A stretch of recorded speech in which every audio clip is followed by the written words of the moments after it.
Bonjour et je suis très heureux de vous retrouver ce matin. Alors j'ai quelques questions à poser à tous mes frères africains. J'ai vu que quelqu'un peut se lever, il traite un héros de libération bandit et tout le monde le croit. Alors je vais vous poser une question. Tu as récité pendant tout ton cursus que Magellan a fait le tour du monde.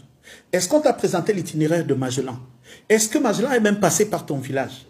Et je ne dis pas qu'il n'a pas fait le tour du monde, mais c'est qu'eux, ils ont décidé de ce qu'ils appelaient monde. Ils t'ont fait réciter ça jusqu'à tu as eu les diplômes avec. On t'a dit Christophe Colomb a découvert l'Amérique.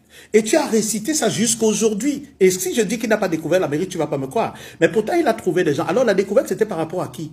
Le manque de ta propre connaissance ne fait pas que la connaissance n'existait pas. Donc tu arrives dans un pays, on te dit, voilà, les gens, ils existent. Toi, tu dis que tu as découvert, tu n'as rien découvert du tout. Mais tu as récité ça pour avoir les diplômes. Et ils ont donné leur nom. Colombie pour Colombe, America pour Americo de Vespucci. Et on accepte ça, on avance. Il y a même des gens qui sont arrivés jusque dans ton pays. Ils ont trouvé que tes ancêtres étaient là. Ils ont donné des noms.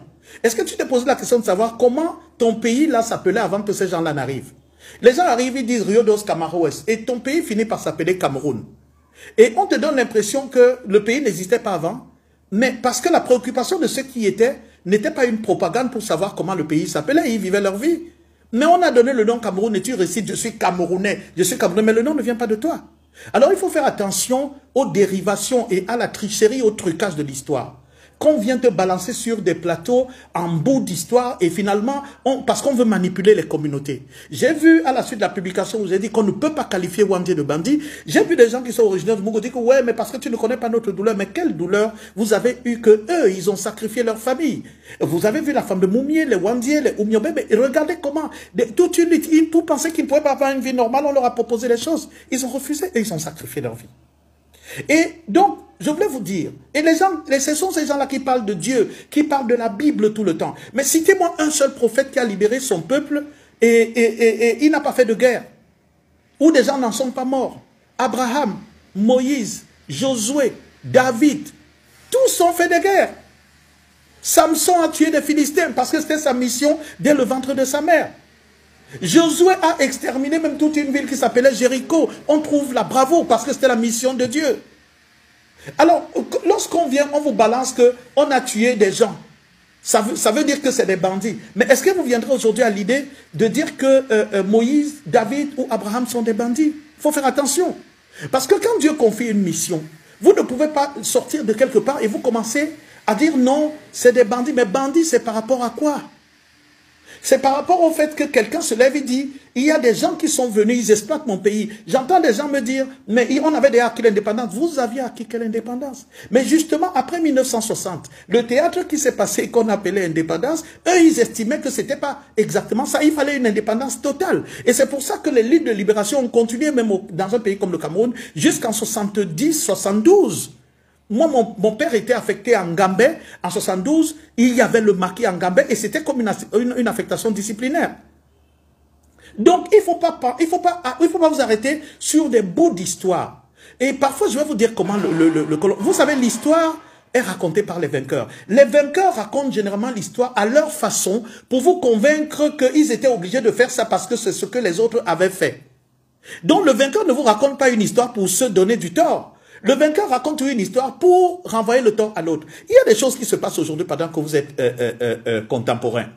Il y a des gens qui sont en prison. On dit c'est ils ont manifestation des opposants et tout cela. Dans 50 ans, on va publier des choses pour dire qu'ils ont même tué des gens. Et tu vas voir que d'autres personnes vont croire. Non. L'histoire, il faut faire très attention. Les guerres de libération, on ne peut pas assimiler. Dites-moi comment un homme qui se battait pour libérer un peuple peut se battre pour le tuer. Alors, l'administration coloniale était très technique. Ils avaient les techniques de diabolisation de ces révolutionnaires et ils mettaient en place des stratégies pour les diaboliser. Parfois, ils exterminaient eux-mêmes des villages. Vous savez pourquoi André-Marie Bida a été remplacé? On lui avait demandé de raser toute la grande zone de la Sanaga. Donc, il faut pas que vous vous leviez et que par des bouts d'histoire, on vous manipule. Et vous tenez des Bibles. Des gens ont libéré le peuple d'Israël au prix du sang. Ils ont libéré le peuple de Dieu au prix du sang. Donc ne venez pas mettre ça en bout parce que c'est de la manipulation. C'est de la manipulation. Lorsque vous avez un objectif à atteindre, qui est un objectif de Dieu, et que sur la route, il y a des dégâts, ça fait partie du plan de Dieu. Quand Jésus est né, on a tué des enfants de 2 ans. Vous pensez que les Rachel qui pleuraient parce qu'on Hérode avait décidé de tuer leurs enfants, vont croire que, à ce moment même, se disaient que, mais comment à cause d'un bébé, on est en train de tuer nos bébés? Est-ce que ça enlève le caractère messianique de Jésus?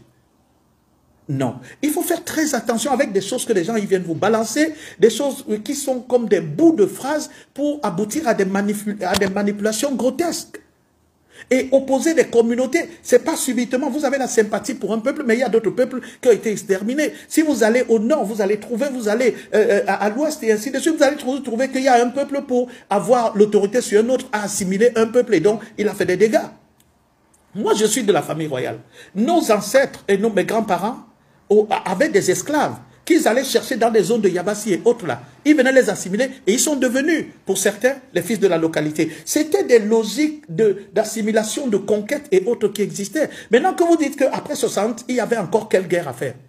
Si vous ne savez pas que la guerre continue jusqu'à présent, alors vous avez un problème de culture.